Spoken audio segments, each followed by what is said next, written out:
Bon, eh bien, bienvenue et bonjour à tous. Merci de nous rejoindre sur cet atelier qui est dédié aux éco-gestes, comme vous pouvez le voir. Donc, avant d'entrer dans le vif du sujet, je pense que vous êtes habitués au bout de 2 ans de conférences en ligne et à distance. Mais si vous avez des questions en cours de présentation, n'hésitez pas à les poser dans le fil de discussion de cet atelier. Normalement, il est accessible via un petit bouton de discussion sur votre interface. Voilà. On y répondra en fin de présentation sur la dernière partie de l'heure. Très bien. Du coup, pour entrer dans le vif du sujet, cette année, le Green IT Day nous pose la question des usages pour un numérique responsable et durable. Donc, c'est un vaste sujet qui est traité tout au long de cette journée à travers plusieurs ateliers qui abordent tous des thématiques différentes. Nous, sur l'heure qui vient avec Stéphane, on va parler des éco-gestes que nous et vous pouvez appliquer au quotidien. Et pour le coup, c'est vraiment vous parler d'usages dont vous pouvez vous emparer pour réduire votre impact environnemental. Voilà. Donc, je vais commencer par me présenter. Excuse-moi Stéphane. Donc, moi, je suis Hélène. Je travaille dans le groupe ISIA. C'est une ESN. Je suis UX designer chez eux. Et donc, ce qu'on fait, c'est qu'on fabrique des solutions logicielles pour nos clients. Et puis, on fait aussi un peu de conseil. Voilà. Et en fait, ISIA, c'est surtout la première entreprise française labellisée numérique responsable. Et là, on est sur un des sujets qui nous tiennent à cœur avec cet atelier. Et donc, avec nous aujourd'hui, on a Stéphane, qui est coach en éco-gestes, entre autres, et donc qui va nous parler du sujet des éco-gestes et pourquoi il est important de s'emparer de ce sujet-là. Si tu veux présenter ton parcours, je t'en prie. Oui, très rapidement. Merci Hélène. Bonjour tout le monde et puis bienvenue dans ce webinaire. Pour faire très rapide, donc comme l'a dit Hélène, je suis coach en gestes et comportements éco-responsables. À l'origine, formation d'ingénieur, puis début de carrière dans l'informatique. J'ai monté en fait mon entreprise avec des associés, une coopérative qui fait une partie de son activité sur le développement de logiciels libres. Pour les entreprises, le logiciel de support aux entreprises. Et ma deuxième partie de mon activité, c'est justement tout ce qui est formation et sensibilisation autour de l'écologie. Autour de l'écologie avec, de mon côté, comme je suis issu du monde numérique, avec une spécialité sur le numérique responsable. Voilà, donc c'est Ok, l'accompagnement auprès des personnes, auprès des entreprises ou autres structures pour essayer de réduire les impacts environnementaux dus aux activités numériques. ok, super. Merci. On va aborder maintenant le vif du sujet. Du coup, je vais te laisser la parole. C'est toi l'expert. Et on va Très pouvoir y aller. Alors, on va directement rentrer dans le vif du sujet. Donc, je voulais cette première slide pour cadrer un peu cette petite heure de discussion qui va pas être une heure complète, une heure où je vais parler sans m'arrêter. On va animer un peu avec Hélène, puis il y aura un temps de questions aussi à la fin qu'on prendra. Juste le cadre des actions, je vais revenir très rapidement sur le pourquoi est-ce qu'on a besoin de faire les efforts. Normalement, il y a plein d'autres ateliers ou conférences et puis plein d'informations sur Internet qui permettent de voir pourquoi est-ce qu'on a besoin de réduire l'impact du numérique. Et l'idée, là, c'est vraiment de parler des actions que chacun peut faire au quotidien. On ne va pas être là pour juger des actions, de dire ça sert à rien, ça c'est uniquement ça qui est important, etc. Je pars du principe que toutes les actions sont nécessaires et j'aime bien cette métaphore du vélo qui dit que pour apprendre à faire du vélo, au début on fait du vélo avec des roulettes. Et voilà, c'est pas vraiment faire du vélo, mais c'est un passage obligatoire et ça permet d'aller plus loin ensuite. Et faire changer ses comportements, être éco-responsable, que ce soit dans le numérique ou dans d'autres domaines d'ailleurs, ça passe aussi au début par des petits gestes qui n'ont peut-être pas beaucoup d'impact, mais ça met le pied à l'étrier. Et ensuite, on construit petit à petit et on évolue jusqu'à avoir des comportements qui changent radicalement notre impact. Voilà, donc c'est vraiment l'idée de cette première slide. Donc vous n'allez pas m'entendre dire que certaines solutions sont inefficaces ou nulles. Toutes les solutions sont bonnes à prendre. Et c'est un ensemble de solutions qui fait qu'on va atteindre, on l'espère ensemble, les objectifs de protection de l'environnement et du combat climatique. Ok, donc du coup, on a plein de petites habitudes à prendre et à augmenter pour y arriver, pour réussir à améliorer ses usages au quotidien, si je comprends bien. C'est ça. Donc C'est ça. on va pouvoir commencer par faire le tour de tous ces petits usages. On va attaquer au début par la base, hein, vraiment, au niveau du matériel, si je ne me trompe pas. Donc, est-ce que tu peux nous parler justement de notre gestion du matériel et en quoi on peut améliorer notre gestion du matériel? Alors, pourquoi je vous parle du matériel en premier? Parce qu'en fait, c'est vraiment le plus gros impact du numérique aujourd'hui. C'est le plus important. C'est vraiment là, en fait, on va avoir un impact direct sur aussi bien la consommation d'énergie que l'émission de gaz à effet de serre, que la consommation de ressources, etc. Là, c'est quelques chiffres que vous avez à l'écran. En fait, c'est ce que représentent en fait seulement les équipements numériques. Alors, les équipements numériques, ce que j'appelle équipements numériques, c'est les équipements utilisateurs, ce qu'on utilise un peu tous les jours, les petits appareils connectés. À l'écran, on a les montres, un téléphone, ordinateur, une imprimante, un drone, mais ça peut aller à l'alarme connectée, au frigo connecté, à la voiture autonome, à la console, à tout ce que vous pouvez connecter, en fait, tout ce qui est de l'ordre de la domotique aussi. Voilà, tous ces petits objets qui peuvent être reliés à un réseau. Voilà, tous ces équipements, aujourd'hui, l'Institut du numérique responsable estime qu'il y en a 50 milliards dans le monde. Voilà, pour 7 milliards d'humains à peu près. À 50 milliards d'équipements numériques, c'est une estimation. Il faut savoir que l'estimation en 2018, c'était 34 milliards. Donc, vous voyez la progression qui est assez importante.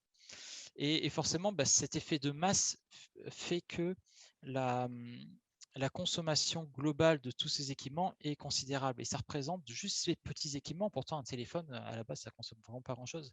Mais l'effet de masse fait que ça représente 60% de la consommation électrique du secteur numérique.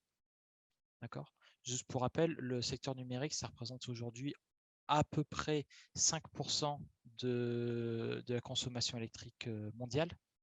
D'accord? Et avec des estimations à 20% en 2030, vu les taux de croissance actuels.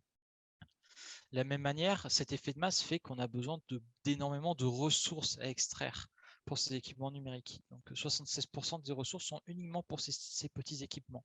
D'accord? Et le reste, les 24% restants, c'est pour tout ce qui est data center, pour tout ce qui est équipement réseau, etc. Donc il y a vraiment une disproportion. Et voilà, et on retrouve la même ordre de grandeur dans les émissions de gaz à effet de serre. Ces équipements sont la cause de 66% des émissions de gaz à effet de serre du secteur numérique, qui actuellement aussi est autour des 4% par rapport aux émissions globales de la planète. Et les projections sont aussi autour de 15-20% d'ici 2030. Voilà. Donc ça, c'était juste un rapide œil sur pourquoi est-ce que le matériel, c'est hyper important de réduire sa quantité de matériel et surtout de réduire la fabrication de ce matériel. Fabrication, alors il n'y a pas que la fabrication qui importe, la fabrication forcément demande des extractions de ressources, demande beaucoup d'eau, est faite dans des conditions sociales plus ou moins discutables, en général plutôt discutables. Après, à côté de ça, dès le moment où un matériel n'est plus utilisé, il devient un déchet. Et c'est là aussi où les déchets numériques sont assez violents au niveau de l'impact sur l'environnement et on a tout intérêt à les réduire. Je vous donne un petit exemple, un iPhone. Tous les ans, il y a un nouvel iPhone qui sort. Acheter un iPhone, c'est 80 kg de CO2, en fait, d'émissions carbone. Voilà. Ça a demandé 200 kg de matières premières et plusieurs milliers de litres d'eau, pour donner un peu des estimations. Donc c'est voilà, pour juste un petit téléphone, il faut 3 fois mon poids, quoi, pratiquement, en fait, de matières premières. Oui, qui ne seront pas recyclés forcément en plus quand l'iPhone sera arrivé en fin de vie. Qui sont très peu recyclés, parce qu'aujourd'hui, ne serait-ce que la collecte en France, et on n'est pas, il se trouve qu'en collecte, on n'est pas les plus mauvais, mais en France, la collecte, c'est seulement 20%, mais sur ces 20%, il y a seulement 17% qui est effectivement recyclé, qu'on est capable de recycler. Donc 17% de 20%. Voilà. Et le recyclage n'étant pas une solution magique parce que ça demande aussi beaucoup de ressources, beaucoup d'énergie, et que à cause des principes de décyclage, on arrive très rarement à avoir des matériaux de même qualité que ceux d'origine. Du coup, on ne peut pas la réutiliser vraiment pour faire la même chose. C'est vraiment une limite du recyclage. Donc là, il faut aller, c'est vraiment agir à la source. Alors, comment on agit à la source? C'est limiter simplement le nombre d'équipements. D'accord. Donc là, il peut y avoir plein de méthodes. On va parler forcément, tout de suite, qu'on va penser à acheter du matériel d'occasion, du matériel reconditionné. Moi, là, je vous appelle depuis avec un ordinateur reconditionné, avec un écran d'occasion, enfin, à peu près tout d'occasion. Et en l'occurrence, ça marche, le casque aussi est d'occasion. Ça marche très bien. Et à chaque fois, c'est des centaines de kilos de ressources de CO2, etc., qui sont économisées. Ça peut être aussi bien quand nous, on récupère du matériel, mais également quand on s'en débarrasse. Au lieu de s'en débarrasser et puis de le mettre dans des bornes de recyclage dans l'idéal, ça va être peut-être le donner ou le revendre. On trouve des dizaines d'associations qui peuvent reprendre du matériel et qui ensuite ont des développeurs ou des techniciens qui vont pouvoir le remettre en marche et soit le revendre, soit simplement faire profiter gratuitement des personnes qui n'ont pas les moyens d'avoir du matériel. D'autres associations, des petites entreprises ou des personnes en situation sociale un peu délicate. Qu'est-ce qui permet de garder le matériel plus longtemps? Très basiquement, le protéger, les fameuses coques, les fameux écrans de protection. Voilà, tout ça, c'est toutes des petites astuces qui paraissent bateaux comme ça, mais ça permet de faire durer le matériel, voilà, toujours plus longtemps. Réparer en cas de panne, casse, ça c'est pas facile. C'est pas facile aujourd'hui parce que souvent au niveau des prix, on a des prix qui nous découragent de le faire. On se dit en fait pour 200 € de plus, j'ai un téléphone neuf, donc autant acheter le téléphone. Oui, effectivement, mais il n'y a pas que le prix en euros qu'il faut prendre en compte, il y a le prix en CO2, le prix en matières premières, etc., qui est un prix qu'on ne voit pas, mais qu'on payera in fine via les changements climatiques derrière. Donc, ou de par les problèmes de raréfaction de ressources, par exemple. Donc voilà, ça réparer en cas de panne. Donc là, pareil, il y a les réparateurs professionnels qui existent. Il y a des associations, il y a de plus en plus d'associations qui proposent ce qu'on appelle des repair cafés. Alors qui, à l'origine, quand ils ont été montés, c'était plutôt autour de ce qui va être électroménager. Mais il y en a de plus en plus qui proposent également des interventions sur tout ce qui est équipement numérique. Voilà. Donc là aussi, c'est une bonne piste pour faire durer le matériel. Comment réduire l'impact du matériel? Ça peut être réduire la taille, tout simplement. Typiquement, la taille des écrans. Aujourd'hui, on a des smartphones qui sont tous de plus en plus grands. On a des écrans qui sont de plus en plus grands. On a des télés qui font tout un mur. J'avais une personne que j'ai rencontrée un jour qui m'a fait la très bonne remarque de me dire c'est marrant, les écrans deviennent de plus en plus grands, mais nos yeux, eux, n'ont pas changé de taille. Voilà, effectivement, c'est vrai. Et on est à se poser la question de pourquoi est-ce qu'il faut toujours un écran plus grand, alors que sur un écran de 15-20 pouces, suivant les besoins, on a largement ce qu'il faut en fait.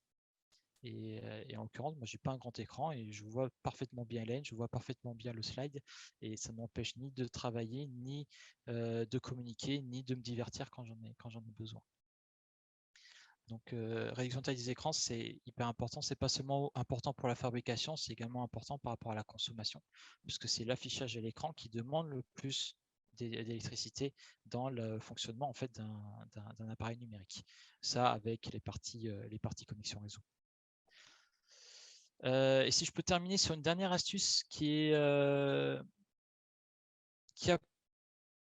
les gens pensent que c'est difficile, mais pas tellement en fait. On va en parler après, mais c'est par exemple utiliser tout ce qui est des logiciels, des applications qui sont libres ou open source. Alors, on se dit, tiens, c'est bizarre, je ne m'attendais pas à cette astuce-là. En fait, ces logiciels libres sont moins soumis à ce qu'on appelle le phénomène d'obsolescence logicielle. Donc, le phénomène d'obsolescence logicielle, en fait, ça va être quand un appareil ne va plus être capable de supporter les nouvelles versions d'un logiciel. Parce que le logiciel a évolué, demande plus de ressources mémoire, demande plus de ressources de puissance, etc. Et du coup, l'appareil n'est plus capable de gérer ce logiciel-là. Et à ce moment-là, on se dit, si je peux plus, je vais changer de téléphone. Bon, c'est quand même ballot parce qu'il y a plein de moyens en fait de de pallier ces problèmes, et notamment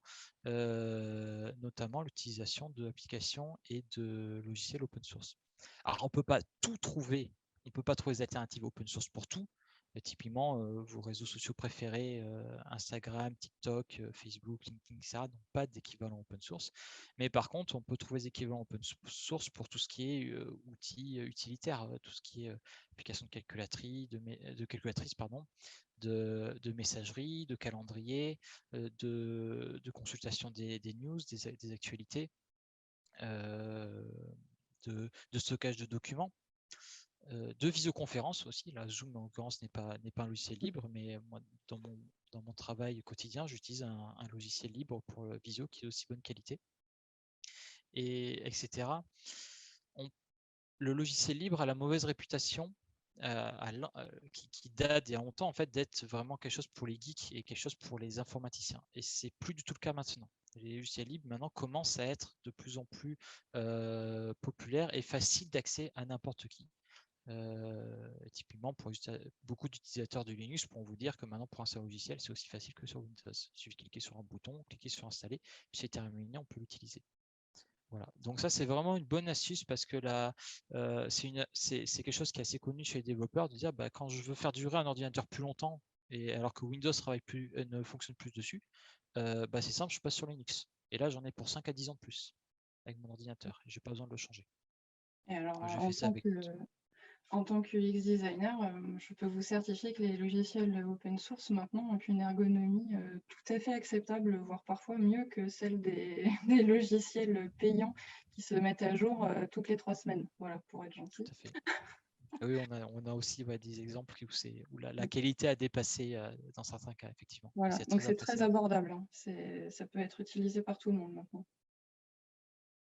Donc voilà, c'est un rapide récap de quelques actions qu'on peut faire sur le matériel. Après, un peu plus tard, là, on parlera plutôt de sobriété, qui est encore une autre manière de réduire le matériel, mais je garde ça pour dans 2 slides. Voilà. Alors, juste pour compléter très rapidement sur la réparabilité des appareils, maintenant, il y a de plus en plus de constructeurs qui donnent un indice de réparabilité. Donc, ça peut aussi être quelque chose d'assez facile pour vous au niveau pour vous renseigner sur est-ce que ce sera facile de le réparer si jamais je casse l'écran et que je veux le remplacer, ou si jamais il y a un bouton qui est abîmé. Et sachez que si le constructeur n'en parle pas du tout, c'est qu'il y a très peu de chances que ce soit réparable. Donc, c'est assez facile d'avoir ce genre d'infos et c'est assez facile de se renseigner pour l'obtenir. Voilà. Du coup, on va maintenant parler des usages un petit peu plus, maintenant qu'on a fait le tour sur le matériel. Alors, les usages. Oui. Donc le matériel, déjà, s'il y a un gros effort de fait sur le matériel, vous avez fait peut-être parfois le plus dur aussi, parce que on a l'habitude d'avoir le téléphone personnel, le téléphone du boulot. Tiens, ça fait une autre astuce d'ailleurs que j'ai oublié de vous mentionner, c'est par exemple l'astuce Bring Your Own Device au boulot. Donc c'est-à-dire avoir un seul appareil pour le travail et le personnel, qui amène peut-être des problématiques de sécurité suivant le type de boulot que vous avez et suivant les politiques de sécurité de votre entreprise. Mais en tout cas, c'est des solutions qui existent et qui peuvent être mises en place. Et donc voilà, donc une fois qu'on a parlé du matériel, là on peut parler, une fois qu'on a un super matériel qui a été reconditionné ou acheté d'occasion, comment j'utilise de manière à essayer de réduire un peu mon impact. Déjà, on va parler de qu'est-ce que c'est aujourd'hui l'impact de l'usage du numérique. Et là, je passe principalement parler d'usage d'Internet, en fait, parce que c'est là où l'impact est le plus important. Et le premier chiffre que je voulais donner, c'est par exemple sur le trafic complet d'Internet, sur le trafic de données qu'on a aujourd'hui sur le web. 80% du trafic, ce sont des vidéos. Voilà, du vidéo on demand, du streaming, du Netflix, du YouTube, du porno, de la vidéo de chat, etc. C'est vraiment tout ça, et ça représente 80% de la bande passante Internet aujourd'hui. Les 20% restants, ça va être les mails, les consultations de sites, les échanges de documents, les conversations, etc. Je compte les visioconférences dans le flux vidéo. Voilà. Nous, là, on fait partie des 80%. À côté de ça, une requête Google, par exemple, c'est en énergie nécessaire pour effectuer une requête Google. Alors, évidemment, ce que je vous dis, ce sont des moyennes. Hein. sont des moyennes. Ça a été, suivant les chiffres, suivant les sources, on va avoir des valeurs données qui sont légèrement différentes, mais on est dans ces ordres de grandeur-là. Une requête Google, c'est environ 2 litres d'eau portée à ébullition. À chaque fois que vous faites une requête Google. Voilà. Vous faites 3 requêtes Google, ça vous fait pas mal de thé en attente. Et puis, il y a autre chose que les gens souvent réalisent pas, c'est par rapport à l'usage des mails. Alors, l'usage des mails, on fait souvent une montagne de l'impact des mails. Un mail ne demande pas beaucoup d'énergie, d'accord? Un mail demande de l'énergie, pas beaucoup d'énergie, c'est principalement de l'énergie à l'envoi. C'est le fait d'envoyer le mail et de le transférer jusqu'à la boîte mail d'arrivée qui demande beaucoup d'énergie. Ensuite, le stockage du mail, lui, demande de l'énergie qui va forcément croissant, puisque plus on garde le mail longtemps, plus on a besoin d'un disque dur, d'un serveur qui tourne pour continuer à conserver ce mail et peut-être le consulter plus tard. Et le vrai problème chez les mails, c'est souvent les pièces jointes. Et ça, les gens n'y pensent pas forcément, mais c'est simple. Une pièce jointe qu'on envoie à une personne, c'est une seule pièce jointe, c'est un seul document. Quand on l'envoie à 100 personnes, on envoie 100 documents. Donc, par exemple, quand vous envoyez une pièce jointe de 10 mégas à 100 personnes, ben, en fait, vous avez envoyé 1 giga de données. Donc, c'est assez considérable et ça va surtout très, très vite. Donc maintenant quelles astuces est-ce qu'on peut faire pour réduire un peu tout ça? Bah, si on parle de la vidéo, une des astuces, ça peut être par exemple privilégier le téléchargement au streaming. Okay. Le téléchargement nécessite moins de ressources, moins d'énergie que le streaming. Ça peut être réduire la qualité des vidéos. Aujourd'hui, beaucoup de nos vidéos, les YouTube, etc., proposent des qualités vidéo et par défaut, ils mettent la qualité maximum à chaque fois.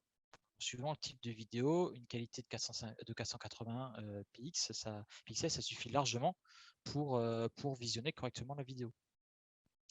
Quand on fait une visio, on n'est pas obligé de mettre forcément l'image en HD, typiquement. Alors, je dis ça parce que tout à l'heure, Zoom m'a posé la question, est-ce que je vais mettre mon image en HD? J'ai dit non, forcément. Voilà, donc ça peut être réduire la qualité de la vidéo quand cette qualité n'est pas nécessaire. Voilà pour la vidéo. Pareil, on parlera de la partie réduction de sobriété un peu plus tard. Pour tout ce qui est requête, tout ce qui est navigation sur Internet, ça va être par exemple utiliser des favoris pour éviter tout ce qui est requête. Ça va être un favori, ça vous évite à chaque fois une requête sur un navigateur. Donc le scénario qui se fait assez classiquement, c'est les gens vont sur Google et puis tapent je vais aller sur Facebook, donc je clique sur Facebook, j'écris Facebook dans la barre de recherche, je clique, puis je fais entrer, puis je clique sur le premier lien.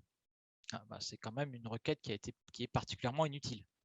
Voilà. Oui. Mais ça, je dis Facebook, mais ça peut être le cas pour tout ce qui est, je sais pas, consulter les sites des impôts, consulter les comptes de la Poste, les différents comptes bancaires,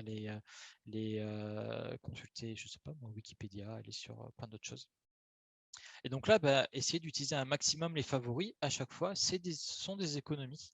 Ce sont des économies de plusieurs centaines, voire milliers de requêtes par an. En fait. Et je crois, Hélène, que je t'avais demandé, lorsqu'on a préparé en fait cet atelier, je t'avais demandé de faire une expérience justement, de prendre un certain nombre de tes sites sur lesquels tu allais régulièrement, de tous les mettre en favoris, de les utiliser, les favoris, de voir la différence de ton historique du nombre de requêtes. Est-ce que tu peux nous faire un petit retour du coup?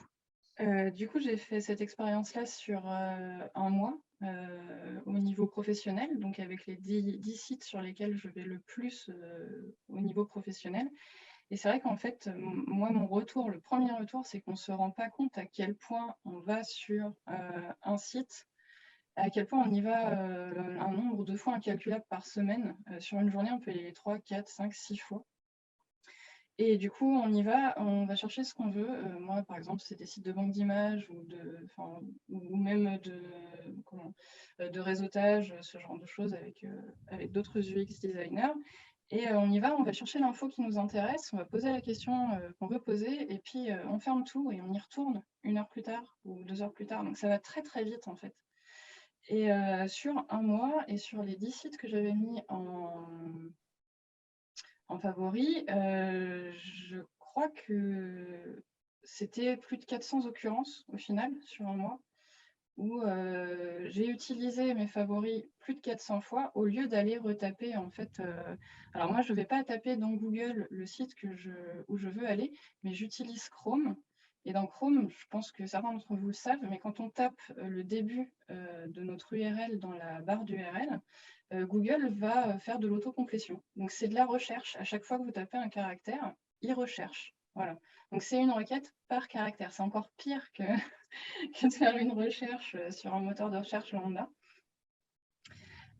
Donc du coup, je ne sais pas combien d'énergie j'ai économisé sur un mois en utilisant les favoris, mais j'ai été surprise en faisant le bilan de tomber sur plus de 400 occurrences sur une trentaine, 30 jours ouvrés. Voilà. Super. Merci Hélène. Merci Hélène. Donc voilà, donc c'est un exemple. Les favoris, c'est assez pratique pour réduire son impact. Après, ça peut être essayer de bloquer tout ce qui est requête inutile. Aujourd'hui, quand on va sur un site web, il y a plein de requêtes qui sont faites à droite à gauche. Pourquoi? Parce que le site web utilise des publicités, a des traceurs, parce que il y a des petits plugins Facebook qui ont été mis dans le site web et du coup il y a des petites requêtes qui sont envoyées à Facebook pour dire telle personne s'est connectée à ces sites web et puis bon, ça nourrit les bases de données. C'est plein de mécanismes. Des fois, on peut arriver sur un site web où, quand on a les bons plugins qu'il faut sur notre sur notre navigateur, on voit qu'il y a 50 requêtes qui sont parties. Moi, je voulais juste afficher le texte de la page. En fait, les 50 requêtes, ça ne me servent à rien. Par contre, ces 50 requêtes ont nécessité beaucoup d'énergie. Voilà, il existe des plugins qui permettent sur les navigateurs Internet qui permettent de bloquer une partie de ces requêtes. Alors, utiliser avec parcimonie, évidemment, parce que certaines de ces requêtes sont quand même nécessaires pour le bon fonctionnement du site. Donc là, après, faut aussi faire la part des choses. Certaines de ces requêtes peuvent être nécessaires aussi au business model du site. Donc là, c'est un autre débat sur lequel on ne va pas rentrer parce que ça peut durer des heures. Mais bon, là, après, c'est en conscience de chaque personne de se dire, est-ce que je veux bloquer ces requêtes-là qui peut-être permettent de rémunérer le site ou pas. Donc ça, c'est un choix en conscience que chacun doit faire. Mais il faut savoir que c'est possible. Donc voilà, ça c'est important. Privilégier la connexion câble et la connexion Wi-Fi. Aujourd'hui, à quantité de données équivalentes, la 4G consomme 20 fois plus que le Wi-Fi en moyenne. D'accord. Donc, si vous voulez regarder une vidéo, si vous regardez un document, en fait, si vous voulez faire n'importe quoi, essayez au maximum d'être sur du Wi-Fi plutôt que d'être sur la 4G. Là, vous faites vraiment de grosses économies d'énergie. On peut parler après, je sais pas, du mode avion quand on n'utilise pas son téléphone. On peut parler j'ai parlé des pièces jointes.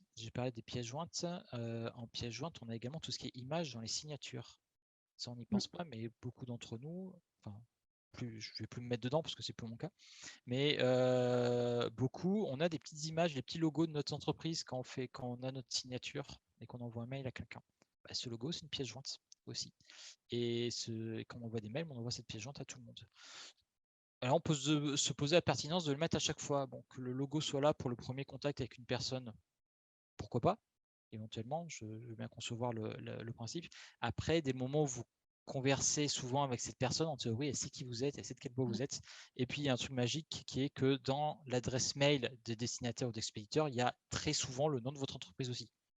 Donc, il y a très peu de chances que la personne ne sache pas d'où vous venez et quelle est votre entreprise. À ce moment-là, on peut se poser la pertinence de la présence de ce logo qui, lui, demande aussi de l'énergie à consommer pour pas grand-chose. Voilà, c'est un petit exemple aussi. On peut parler de nettoyage des appareils aussi.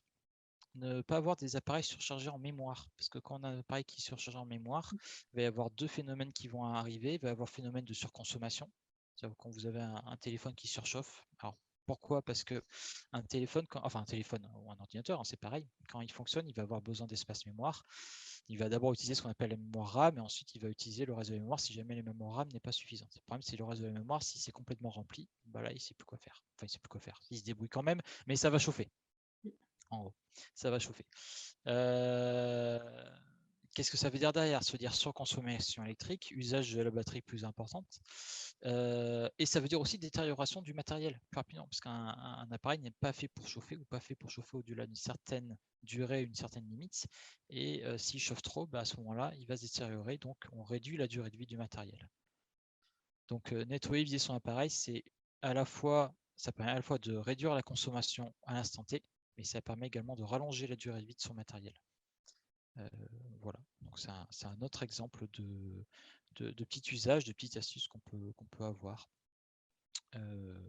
Voilà, de quoi je n'ai pas parlé. Moi, j'ai déjà fait pas mal de tours. Oui, il y a déjà pas mal d'infos. Je viens juste sur un petit message de Alexandré qui dit que YouTube s'adapte.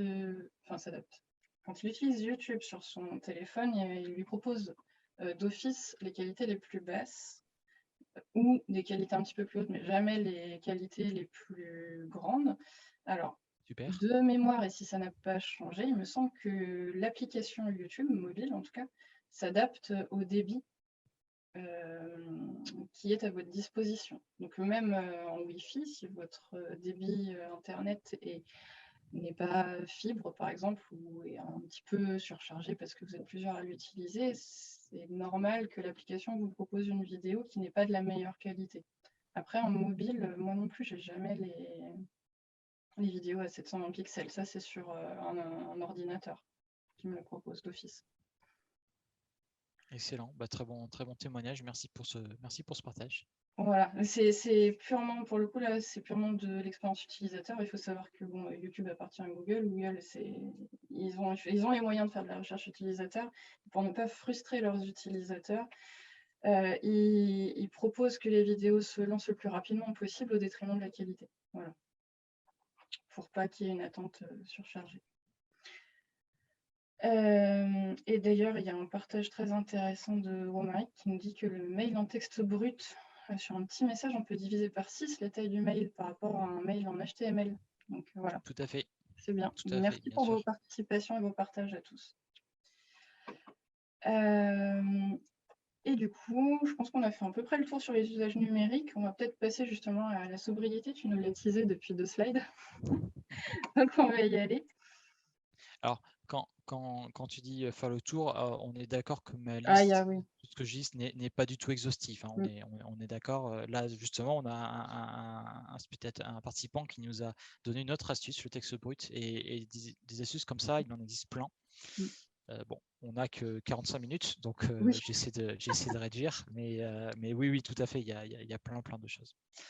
Et moi, là, le dernier thème dont je voulais parler, les 2 slides précédentes, en fait, ont été de donner des astuces où on est sur une utilisation assez proche de ce qu'on a aujourd'hui du numérique. D'accord, c'est-à-dire qu'on reste à utilisation égale, par contre, on change quelques habitudes pour faire en sorte que cette même utilisation ait moins d'impact.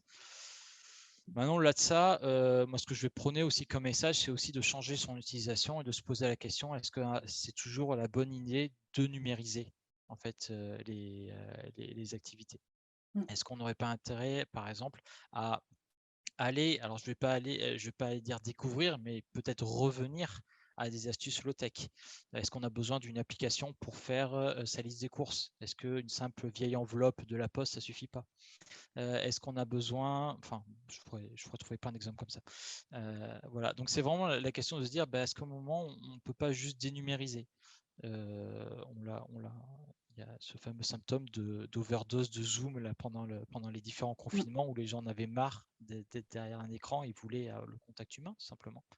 C'est un peu ça aussi qui est encouragé dans le cadre de l'éco-responsabilité, c'est d'essayer de revenir pour les échanges de la communication et du contact humain. Et pour tout le reste, c'est revenir peut-être au calcul mental au lieu de refaire tout le temps de la calculatrice. On a de très belles vidéos qui ont pu circuler, ou de très beaux articles qui ont pu circuler en montrant des enfants qui, avec des techniques de boulier, sont capables de compter aussi, de calculer aussi vite que des calculatrices. Donc c'est-à-dire qu'il y a des solutions qui existent. Et voilà. Alors je ne vais pas revenir en tout. Évidemment, on ne va pas faire revenir à de la comptabilité écrite, c'est compliqué. C'est quand même mieux d'avoir un logiciel de compta, évidemment. Mais c'est quand même se poser la question à chaque fois, de se dire, là, je vais faire quelque chose, est-ce que je ne peux pas le faire en fait en physique? Enfin, pas numérisé, tout simplement. Le deuxième point, c'est l'impression papier. Alors là, je vais me mettre à dos toutes les personnes qui sont normalement adeptes du zéro déchet et que J'ai des j'apprécie points. beaucoup parce que je fais exactement la même chose. Je vais dans cet effort-là. Cela dit, aujourd'hui, suivant les usages numériques qu'on a, par exemple pour la lecture d'un document, ça peut être plus intéressant d'un point de vue purement énergie, impact, CO2, de l'imprimer sur du papier plutôt que de le regarder sur un écran ou de le télécharger 36 fois. En fait. Et donc, c'est juste une question de nombre. Il y avait des chiffres, alors moi, que je tire d'un livre de Bella Lotto, fondatrice de l'association Point de Mire, qui donnait, alors elle-même tire d'une étude dont j'ai plus le nom, qui donnait les ordres de grandeur. Je parle bien d'ordre de grandeur suivante, mais qui disait en gros que si on lit un document plus de 3 minutes sur un écran, bah en fait, on fait mieux de l'imprimer en noir et blanc sur du papier. D'accord. Et si on lit ce même document plus de 12-13 minutes sur un écran, ben on fait même mieux de l'imprimer en couleur. Parce que l'impact du papier et des encres, en fait, sera à ce moment-là inférieur à l'impact qu'on a eu à l'afficher pendant ces quelques minutes à l'écran. Voilà, de par l'électricité consommée. Alors évidemment, c'est des ordres de grandeur. Pourquoi? Parce que ça dépend de plein de choses. Je pense que vous savez, mais le côté carboné de l'électricité en France, c'est pas le même que celui en Allemagne, c'est pas le même que celui aux États-Unis. D'accord? En France, on a une électricité qui est très décarbonée. Donc, il suffit que cette étude ait été faite aux États-Unis pour que déjà les chiffres soient plus du tout les mêmes.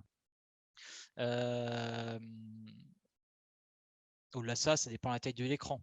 Ça dépend de la longueur du document, ça dépend de est-ce qu'il y a des images dans le document ou est-ce que c'est que du texte.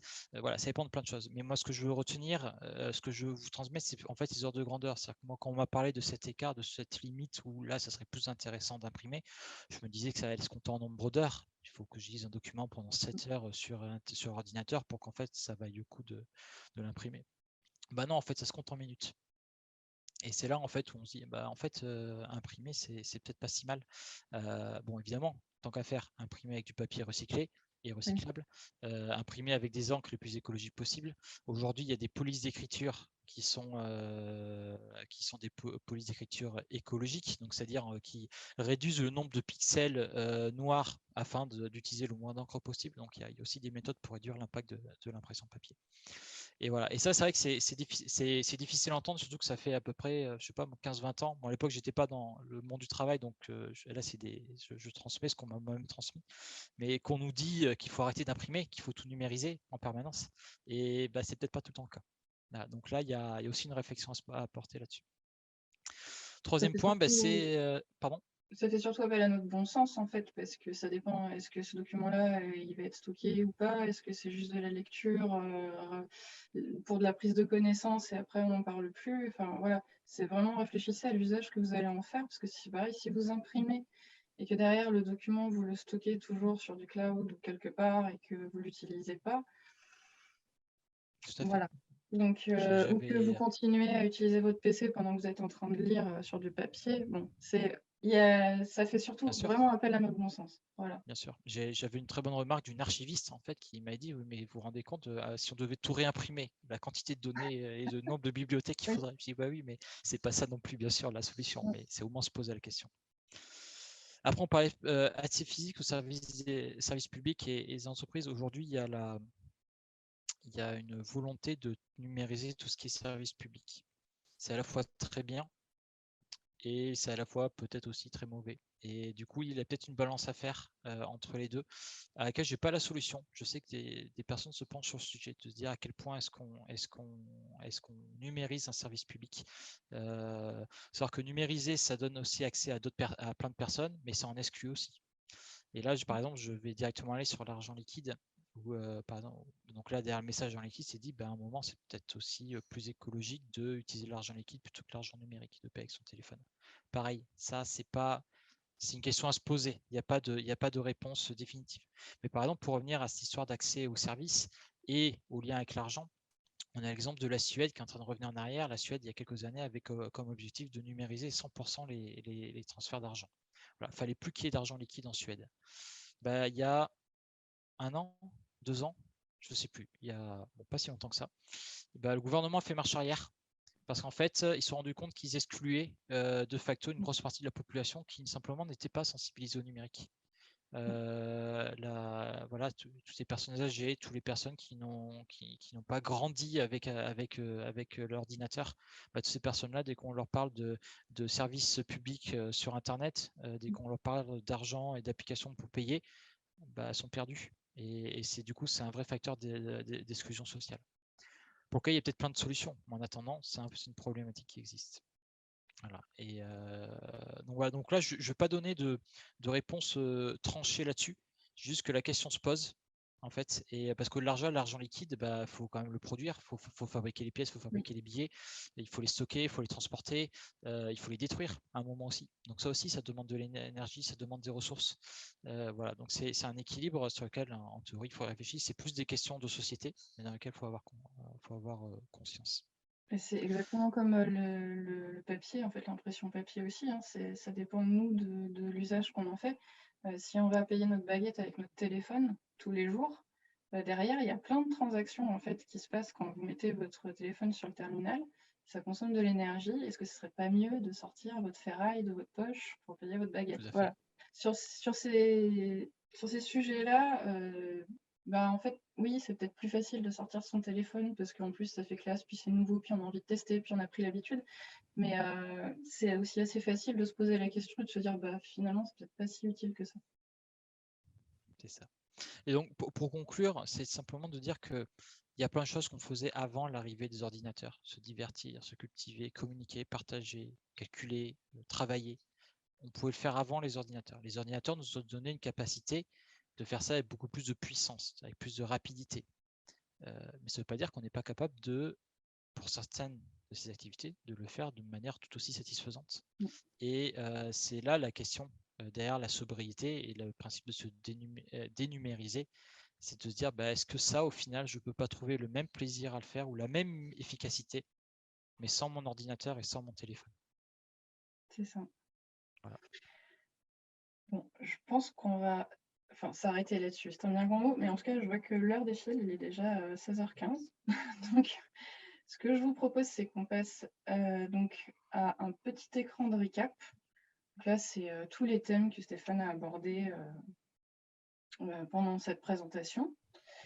Je vous le laisse afficher à l'écran et puis on va commencer à répondre aux questions. Alors, il y a eu pas mal d'échanges sur le fil de discussion.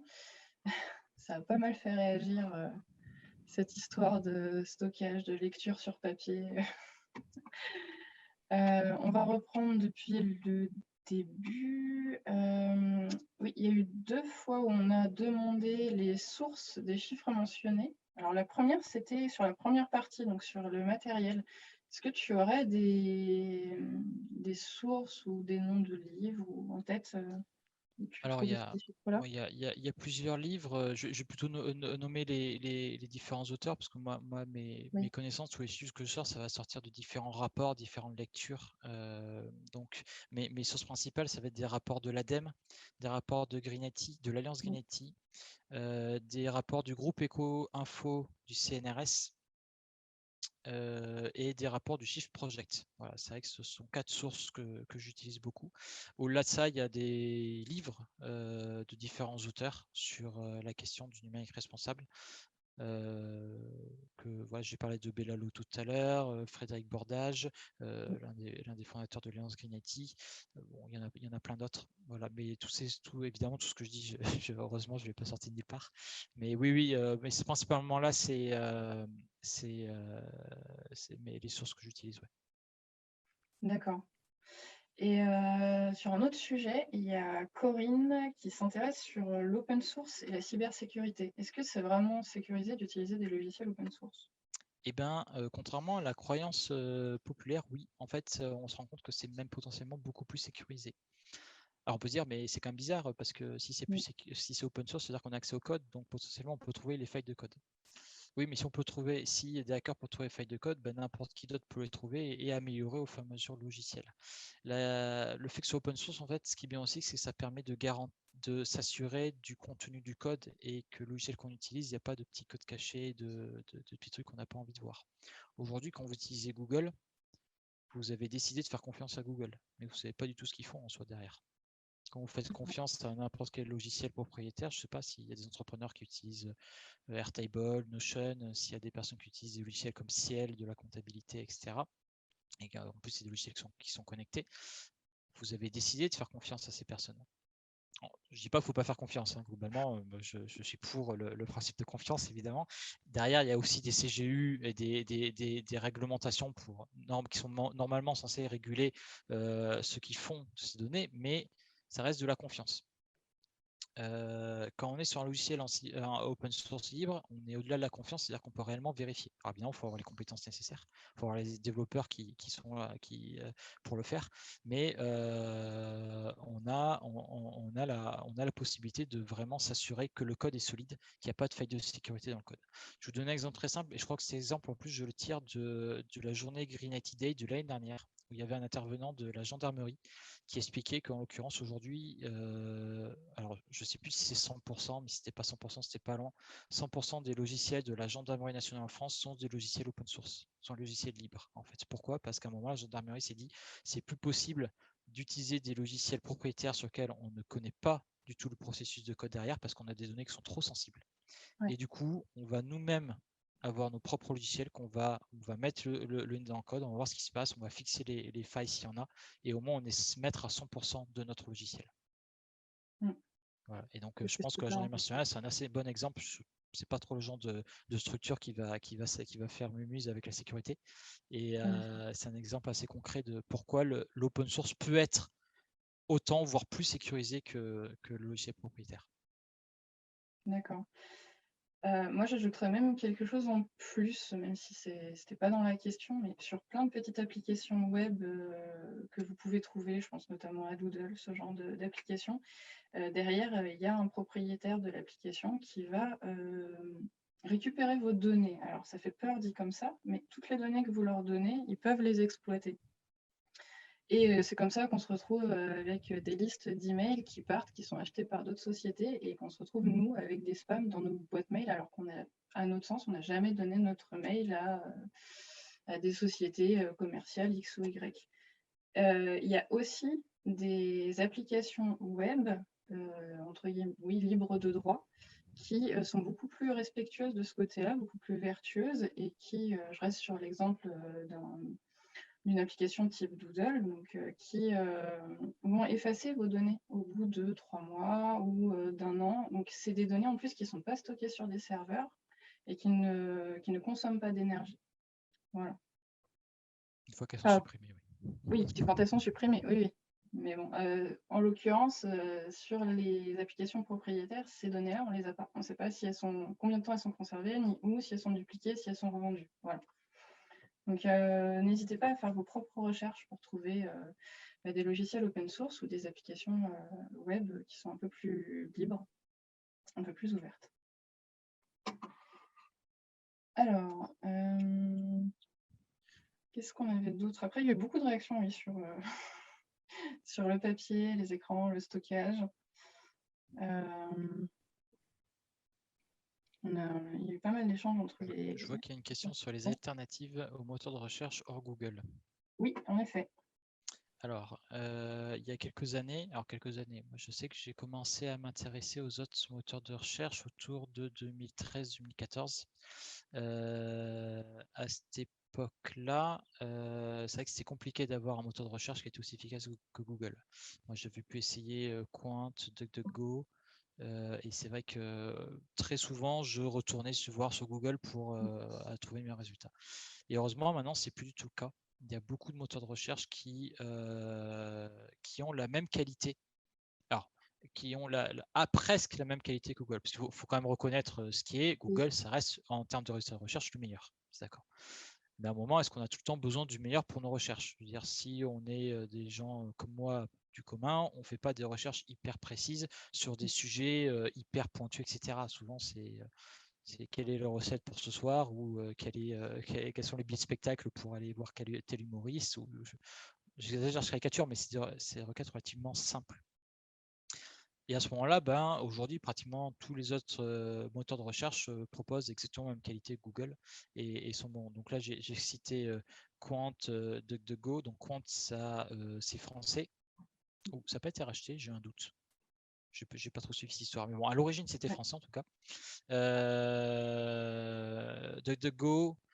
Alors après, il y a des moteurs comme Lilo, Ecosia, alors qui sont là, c'est mitigé. C'est-à-dire que à la fois, c'est des moteurs de recherche qui sont assez intéressants parce que les revenus qu'ils génèrent de par les recherches sont réinvestis dans des projets écologiques. Donc, Ecosia, c'est pour la replantation d'arbres. Et Lilo, c'est sur plein de projets que l'utilisateur va en plus pouvoir choisir. Par contre, ce ne sont pas des moteurs de recherche, ce sont des agrégateurs de résultats de moteurs de recherche. C'est-à-dire qu'on fait une recherche Lilo, il va aller chercher sur Google, il va aller chercher sur Bing, il va aller chercher sur Yahoo, et puis il va agglomérer tout ça et faire une réponse. Ça protège les données de la personne parce que c'est en fait c'est Lilo qui fait la recherche, c'est pas moi en tant que Stéphane Saint-Léger qui fait la recherche, mais par contre c'est quand même une recherche Google et au niveau impact écologique, du coup c'est pas forcément hyper intéressant. Pour faire un retour très direct, aujourd'hui moi j'utilise pratiquement exclusivement DuckDuckGo et je n'ai pratiquement plus besoin d'aller sur Google parce que la qualité des réponses sont très suffisantes. Après, pour ceux qui veulent vraiment aller chercher encore plus loin, il existe plein de petits moteurs de recherche qui ont été développés en open source, qui sont parfois aussi efficaces. Et pour ceux qui aiment bien bidouiller encore plus, YouCare, je ne connaissais pas en l'occurrence. Très bien, merci beaucoup pour ce partage. Et des petits moteurs de recherche, certains même qu'on peut héberger sur ses propres serveurs. C'est-à-dire qu'on a notre propre petit moteur de recherche à nous. Ça peut être sympa.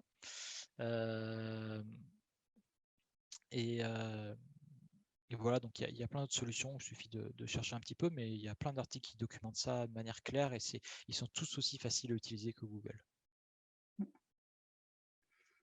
Alors moi, par exemple, par contre, une frustration que j'ai sur DuckDuckGo, c'est que il n'y a pas longtemps, il y a eu une étude qui a été faite sur l'impact des moteurs de recherche.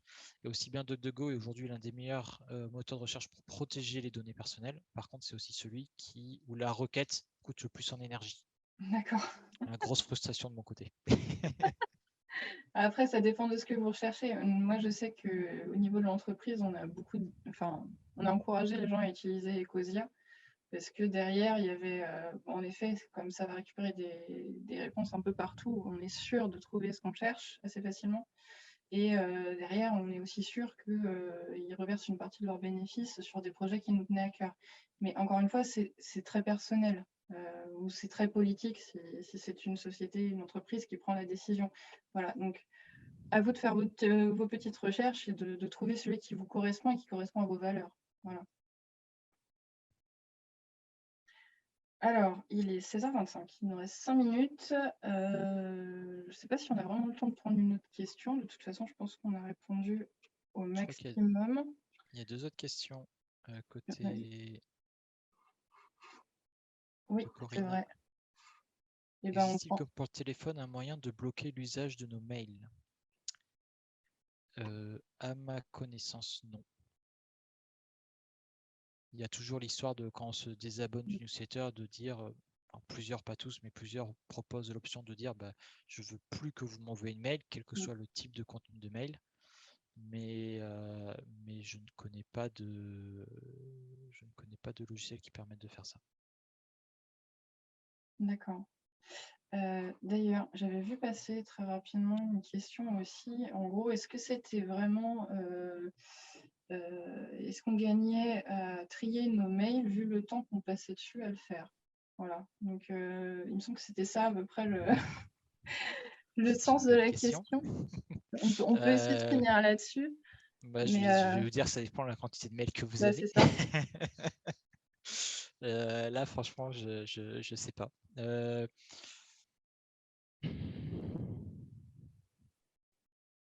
Joker. Ça dépend vraiment de la quantité de mails. Où est-ce que les mails sont stockés également?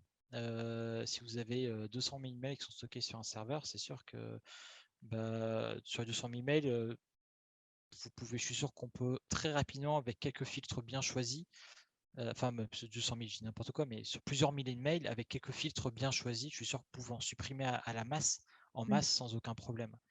À un moment, quand j'ai fait aussi ma petite transition, je me suis retrouvé avec ma vieille boîte mail que j'avais depuis 7 ans. J'étais autour des 30 000 mails et en gros, à des moments, je ne cherchais plus, je faisais tous les mails qui venaient de tel expéditeur ou qui étaient tel expéditeur, ça en faisait plusieurs centaines ou plusieurs milliers et je les virais à l'appel parce que je savais que je n'en avais plus besoin. Donc, ça dépend de la quantité de mails, ça dépend le type de mail, la manière dont vous les avez triés aussi en amont. Il n'y a pas de réponse en fait à ça. Il y a plein de questions, mais il n'y a pas de réponse. Et après, si vous êtes, enfin moi j'ai déjà été dans ce cas-là, hein, si vous vous retrouvez avec une boîte mail que vous n'avez pas triée pendant des mois, voire des années, et qu'en effet il y a énormément de mails, ne vous découragez pas et commencez à faire le tri dès aujourd'hui des mails que vous recevez.